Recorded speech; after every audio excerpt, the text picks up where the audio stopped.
Bab 1518. Undangan Kota Miao. Aku belum pernah menangani pasien yang kehilangan kesadaran karena faktor eksternal. Tapi aku akan berusaha mencari cara untuk menyembuhkan Kak Charles. Ujar Violet menggelengkan kepala dengan wajah khawatir. Bahkan Viola pun tidak bisa. Kita pikirkan cara mencari rumput Soul Return selama beberapa waktu ini. Bagaimanapun juga, kita harus menjaga kondisi kesehatan Kak Charles. Ujar Jerry. Meski efek rumput Soul Return mungkin dapat mengembalikan kesadaran Kak Charles, aku tetap akan berusaha menyelesaikan masalah ini agar setidaknya dapat melindungi kesadaran yang tersisa. Angguk Viola. Setelah itu, Kak Ai, jangan terlalu khawatir. Ada Kak Jerry. Kak Charles pasti akan aman. Lanjut dia melihat Irene. Viola benar. Aku pasti akan menjaga agar Charles tetap aman. Lagi pula, Senior King sudah menekan mutiara haus darah dalam tubuh Charles. Untuk sementara, Charles pasti tidak akan dalam bahaya. Ujar Jerry. Kalian tidak perlu khawatir. Aku baik-baik saja. Ujar Irene tersenyum paksa. Suaminya kehilangan kesadaran. Dan dia tidak berada di dekatnya. Bagaimana mungkin dia baik-baik saja? Pada saat ini, Gatot, yang membawa Jerry sebelumnya mendekat. Tuan Jerry, Tuan Kota memanggilmu. Ujar dia. Setelah melihat Irene dan Viola, Jerry sibuk menyapa mereka hingga lupa alasan kedatangannya. Kalian tinggal di sini. Aku pergi temui Tuan Kota. Ujar dia melihat ke arah Irene dan Viola. Jerry segera sampai di tepi sungai, di mana seseorang yang mengenakan pakaian biasa dengan topi jerami duduk di tepi sungai sambil memegang joran pancing. Pemandangan ini membuat Jerry teringat akan tokoh dalam sebuah kisah mitos. Jiang Taigong. Jiang Taigong memancing, dan yang bersedia akan naik kail. Tuan Kota, Tuan Jerry sudah datang. Ujar Gatot berdiri di belakang orang tua itu dengan hormat. Jerry kagum melihat Tuan Kota. Dia pikir Tuan Kota pasti akan menjadi sosok yang sangat dominan. Tapi siapa sangka dia adalah seorang lansia yang mengenakan pakaian sederhana dan topi jerami. Sudah datang. Ujar orang tua itu meletakkan joran pancing. Tersenyum saat melihat Jerry. Dari orang itu, Jerry tidak merasakan sedikit pun aura bela diri. Seolah dia berhadapan dengan seorang lansia berusia 6 atau 70-an. Bukan seorang tuan kota yang menjadi pemimpin keluarga seni bela diri legendaris. Tuan Kota Miao. Ujar Jerry memberi hormat. Bagaimanapun, Tuan Kota juga seorang senior. Baik musuh atau teman, etika harus dijaga. Tuan Kota mengangguk pelan dan matanya yang lembut seolah-olah melihat keponakannya sendiri. Bagus. Di bawah usia 30 tahun. Sudah bisa berlatih hingga alam transenden tingkat 6. Bahkan jenius bela diri di keluarga seni bela diri legendaris juga kalah. Angguk dia sambil tersenyum. Tuan Kota terlalu memuji. Ujar Jerry. Duduk. Ujar Tuan Kota menunjuk ke batu di sampingnya. Aku terbiasa santai. Jangan marah aku menjamu di sini. Lanjut dia tersenyum. Undangan Tuan Kota sebuah kehormatan bagiku.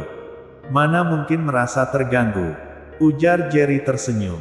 Setelah itu, dia duduk santai di batu di sampingnya. Tuan Kota juga duduk di batu itu. Mengeluarkan tempurung anggur. Dan bahkan 2 gelas anggur. Menuangkan 2 gelas anggur itu sendiri. Dan memberikan salah satu dari mereka ke Jerry. Ada tamu dari jauh pasti menyenangkan. Sini, minum. Ujar dia tersenyum. Jerry segera meraih gelas anggur dengan kedua tangannya. Aku bersulam untuk Anda. Terima kasih telah menjaga temanku. Ujar dia tersenyum. Sudah seharusnya. Jawab Tuan Kota. Setelah itu, dia mengangkat gelas anggur. Meneguk dengan senang. Dan bahkan tampak seperti masih ingin lagi. Banyak orang yang ingin minum anggurku. Tapi yang benar-benar bisa minum, bisa dihitung dengan jari. Lanjut dia. Jerry terkejut mendengar jawaban ini. Coba saja. Bagaimana rasa anggur ini? Tanya Tuan Kota tersenyum. Jerry segera mengangkat gelas anggur. Meneguk dengan satu tegukan. Anggur masuk ke tenggorokan. Berubah menjadi aliran hangat yang langsung masuk ke perut.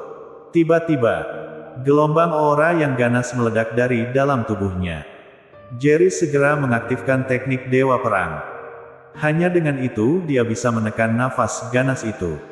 Seiring dia mengaktifkan teknik Dewa Perang, anggur itu seperti energi spiritual yang paling murni. Diserap dan diolah oleh tubuh Jerry. Namun, hanya dengan beberapa latihan tidak cukup untuk menyerap dan mengolah semua anggur. Jangan pedulikan aku. Manfaatkan efek anggur selagi masih ada. Segera latihan dan serap, ujar Tuan Kota tersenyum. Seiring dengan ucapan Kota Miao, Jerry tanpa basa-basi langsung duduk bersila, mengaktifkan teknik Dewa Perang. Dengan energi dalam tubuhnya berputar, dan kekuatan spiritual dalam minuman diserap dan diubah oleh tubuhnya. Setelah berlatih sekian lama, ketika ia berhenti, hari sudah gelap dan Tuan Kota sudah pergi. Sementara, Gatot berdiri tidak jauh tampak menunggu Jerry. "Di mana Tuan Kota?" tanya Jerry saat berdiri di samping Gatot. "Tuan Kota hanya datang memancing di sini selama 2 jam setiap hari. Dia sudah pergi, dan memintaku mengantar Tuan Jerry pulang," jawab Gatot. Jerry terheran. Dia tidak tahu seperti apa sosok Tuan Kota. Bahkan merasa ada yang aneh. Dia juga tidak merasakan kebencian terhadap dirinya dari Tuan Kota. Sebaliknya, ada perasaan sangat dekat. Jika bukan karena mengetahui dirinya memiliki garis keturunan bengis, dia akan menduga Kota Miao mungkin kakeknya sendiri. Secangkir minuman tadi mampu membuat Jerry yang tidak mengalami perubahan dalam tingkat bela diri meningkat cukup signifikan. Hal ini mengejutkannya. 1 gelas minuman bisa menyamai kemajuan latihan sebulan.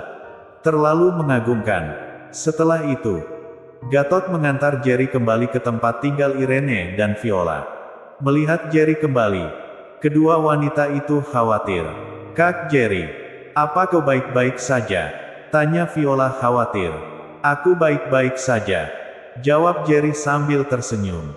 "Baguslah kalau begitu.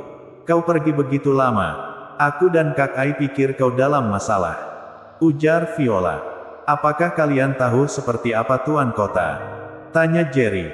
Meskipun merasa dekat dengan Kota Miao, ini pertemuan pertama mereka, dan dia tidak tahu apa-apa tentang Tuan Kota, kecuali dia diundang olehnya. "Aku dan Viola sudah lama tinggal di Kota Miao dan tidak pernah pergi. Kami hanya tahu di sini ada kediaman Kota Miao. Adapun Tuan Kota yang kamu katakan, kami tidak tahu siapa dia. Aku dan Kak Ai sepanjang hari tinggal di sini, dan tidak kenal siapapun," lanjut Viola. Jerry mulai merenung. Irene dan Viola, yang sudah berada di Kota Miao begitu lama, bahkan belum pernah melihat Tuan Kota. Sementara, dia baru saja datang, dan Tuan Kota sudah mengundangnya untuk bertemu. Tapi setelah minum bersama, Tuan Kota menghilang. Jerry bingung. Ia tidak tahu apa tujuan Tuan Kota mengundangkan ke kediaman Kota Miao. Bersambung.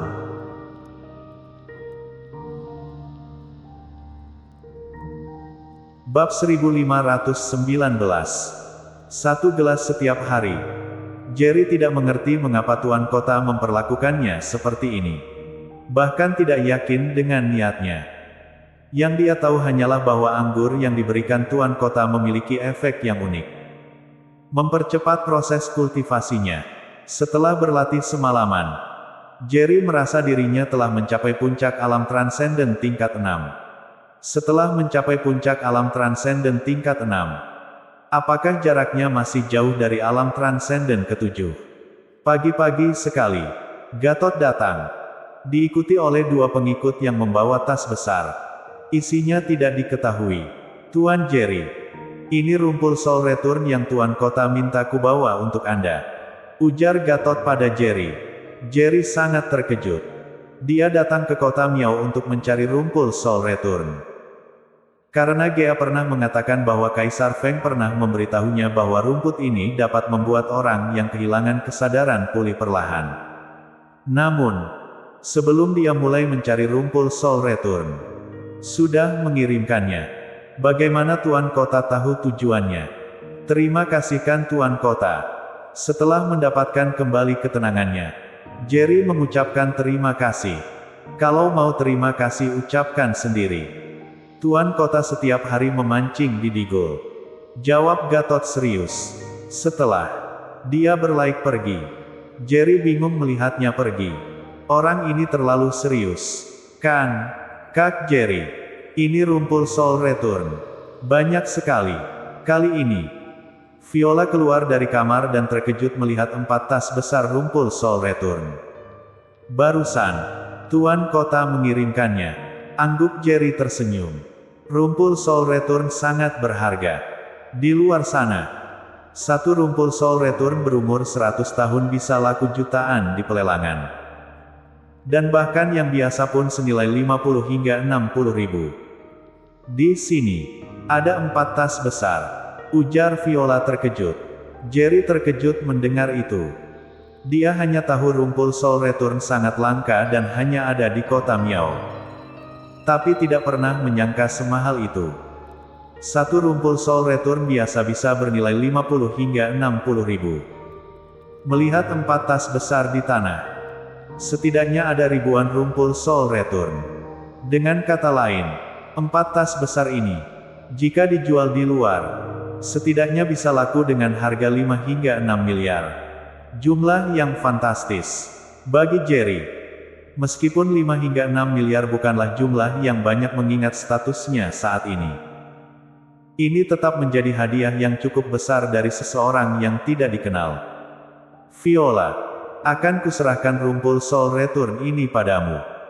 Cobalah temukan cara menggunakannya untuk penelitian penyembuhan Charles. Atau setidaknya temukan cara melindungi kesadaran Charles agar tidak semakin hilang. Ujar Jerry memberi tahu Viola. Kak Jerry, jangan khawatir. Aku akan mencari cara menyembuhkan Kak Charles. Angguk Viola serius. Bagus. Angguk Jerry. Bagi Jerry, yang paling penting sekarang adalah berlatih. Meskipun dia adalah Raja Kota Yan, menurut legenda, dia adalah pewaris desa Emperor. Tapi desa Emperor yang kuat menganggapnya terlalu lemah. Bahkan tidak memiliki kualifikasi untuk masuk ke desa Emperor. Oleh karena itu, dia perlu menjadi lebih kuat. King bilang hanya ketika dia melampaui alam transenden tingkat 9 baru pantas masuk ke desa Emperor. Sekalipun Viola tidak dapat menyembuhkan Charles, selama dia segera mencapai alam transenden tingkat 9, dia bisa menggunakan tongkat kaisar untuk mengekstrak mutiara haus darah dari tubuh Charles. Melihat Jerry masuk ke mode kultivasi lagi, Viola merasa semakin tertekan dan bersumpah untuk menyembuhkan Charles. Pukul 3 sore, Jerry tiba tepat waktu di Digul. Ia menemukan Tuan Kota sudah ada di sana. Sama seperti kemarin, Tuan Kota memakai pakaian sederhana, topi bambu dan duduk di batu besar dengan tongkat pancing di tangan. Di samping keranjang ikan ada labu berisi anggur. Tuan Kota, sapa Jerry dengan hormat. Tuan Kota mengangkat kepala. Tidak buruk. Setelah berlatih seharian, bela dirimu meningkat. Dengan kecepatan seperti ini, tak lama lagi kamu akan memasuki alam transenden tingkat 9. Silakan duduk. Angguk dia sambil tersenyum. Tuan Kota, terima kasih atas rumput Soul Return yang Anda kirimkan. Ujar Jerry duduk sambil tersenyum. Kamu pasti penasaran bagaimana aku tahu kedatanganmu ke kota Miao untuk mencari rumput Soul Return. Kan? Tanya Tuan Kota tersenyum. Jerry terkejut. Benar. Sepertinya tidak ada yang bisa disembunyikan dari Tuan Kota. Ya. Aku datang mencari rumput Soul Return. Dan seperti yang Anda ketahui, aku memiliki sahabat yang kesadarannya ditelan oleh mutiara haus darah. Lanjut dia tersenyum getir. Tuan Kota mengangguk. Situasinya istimewa. Aku tidak bisa menyelamatkannya kecuali kamu mendapatkan tongkat kaisar desa Emperor. Mungkin masih ada harapan, ujar dia sebelum Jerry bertanya. Tentu saja. Mungkin masih ada cara lain untuk menyembuhkannya. Tapi belum diketahui orang lain. Meskipun kota Miao tidak memiliki banyak hal, tapi punya rumpul Soul Return yang sangat banyak. Jangan ragu untuk meminta bantuan dari si gadis kecil itu. Mungkin dia bisa menemukan obat untuk menyelamatkan sahabatmu. Kalau rumpul Soul Return sudah habis, katakan saja pada Gatot. Jerry tiba-tiba tercengang. Karena setiap kali ingin bertanya pada Tuan Kota, pertanyaan itu selalu dijawab sebelum dia sempat bertanya. Tuan, bagaimana Anda tahu semua ini? Tanya Jerry setelah berpikir sesaat. Nyatanya, Jerry ingin tahu bagaimana Tuan Kota mengetahui tujuannya datang ke kota Miao. Mungkin karena merasa lebih akrab. Panggilan Jerry kepada Tuan Kota berubah menjadi, Tuan Tua. Kalau kau memanggilku, kakek, mungkin aku akan memberitahumu jawabannya. Jawab Tuan Kota memandang Jerry. Jerry terdiam sejenak. Kakek Miao. Panggil dia tersenyum. Haha, bagus. Tuan Kota sangat senang. Ia mengambil botol minuman, menuangkan 2 gelas. Memberikan satu kepada Jerry. Ayo, minum, ujar dia. Jerry sangat menantikan anggur ini. Setelah semalam minum sedikit saja, efek latihannya meningkat pesat. Bahkan pertanyaan yang baru saja diajukan kepada Tuan Kota sepertinya terlupakan. Setelah sebotol, dia segera memasuki keadaan latihan. Ketika dia selesai berlatih, matahari baru saja terbenam. Dan Tuan Kota sudah tidak ada. Sepertinya Tuan Kota belum memberitahuku jawabannya. Ujar Jerry tersenyum getir sambil menggelengkan kepala. Dalam beberapa hari berikutnya, setiap hari saat tengah hari, Jerry akan datang ke Sungai Digul tepat waktu. Setiap kali dia datang, Tuan Kota memberinya sebotol anggur. Setiap kali diminum, Jerry akan mulai berlatih. Setelah selesai berlatih, Tuan Kota sudah tidak ada. Hingga hari ke-7. Setelah Jerry selesai berlatih, ternyata Tuan Kota tidak pergi. Seolah sedang menunggu Jerry selesai berlatih. Bersambung.